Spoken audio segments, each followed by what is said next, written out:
queridos irmãos e irmãs, dia 16 de setembro, quarta-feira, dia de São Cornélio e Cipriano, memória.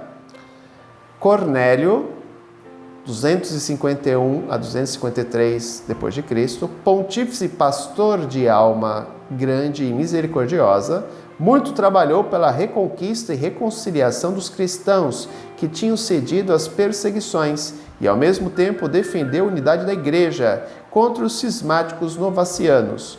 Confortado pela solidariedade de Cipriano, morreu exilado pelo imperador Galo e foi sepultado no cemitério de Calisto.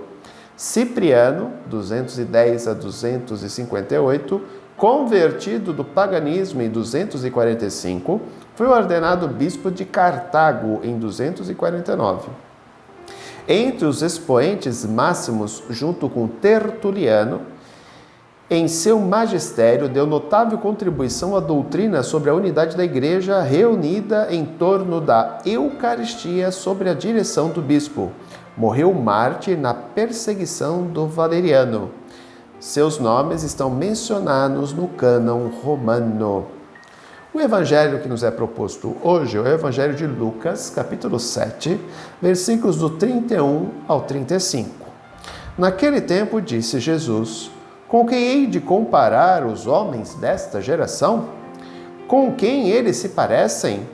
São como crianças que se sentam nas praças, se dirigem aos colegas dizendo: tocamos flauta para vós e não dançastes, fizemos lamentações e não chorastes. Pois veio João o Batista, que não comia pão nem bebia vinho, e vós dissestes: ele está com um demônio. Veio o Filho do Homem, que come e bebe, e vós dizeis: ele é um comilão e beberrão, amigo dos publicanos e dos pecadores. Mas a sabedoria foi justificada por todos os seus filhos. Aqui é aquela questão que nós observamos muito em determinadas pessoas. Para que elas mantenham intactas as suas verdades, elas destroem os outros, ou o trabalho que os outros realizam. De um lado, João Batista, que vivia uma vida totalmente austera.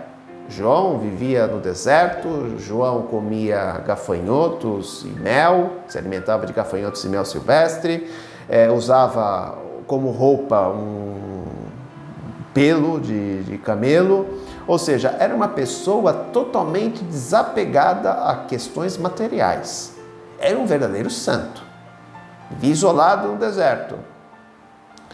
As autoridades religiosas, os fariseus, os saduceus, diziam que ele estava possuído por um demônio, porque ele questionava uma religião opressora, uma religião que não provinha mais de Deus, que no princípio, lá atrás, foi dada pelo próprio Deus, e que ao longo de séculos foi desviada, deturpada através da interpretação de homens. Começa daí. Ao questionar essas autoridades religiosas, ele é visto como um demônio. O Filho do Homem que interage, Jesus era uma pessoa extremamente cativante. Ele interagia com quem viesse falar com ele. Fosse pessoa santa, pecadora, pessoa de bem ou não, qualquer um que fosse conversar com Jesus, ele interagia e tratava de uma maneira de igual para igual. Ele é um comilão e beberrão, amigo dos publicanos e dos pecadores.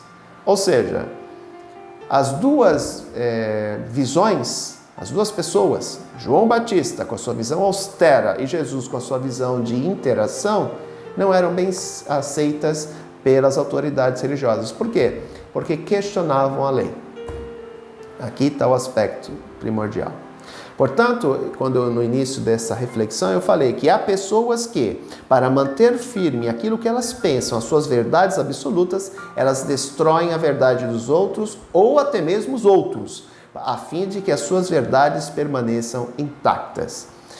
Acusar João Batista de ser um demônio é um absurdo. Dizer que Jesus era um comilão, um beberrão, um amigo de publicanos e pecadores é outro absurdo. Ou seja, se falava inverdades.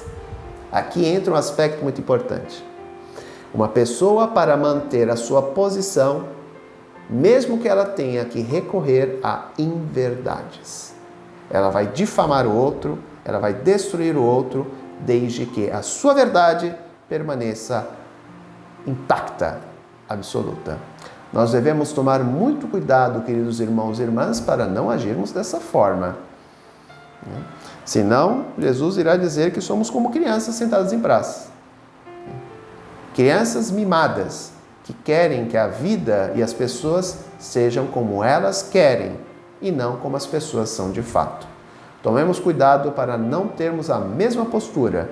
Para afirmar a nossa verdade absoluta, tenhamos que recorrer à destruição da moral, à destruição do outro ou da visão de mundo do outro também. A melhor forma sempre é o diálogo, a tolerância e o amor. Um grande abraço, até amanhã, se Deus quiser. Tchau.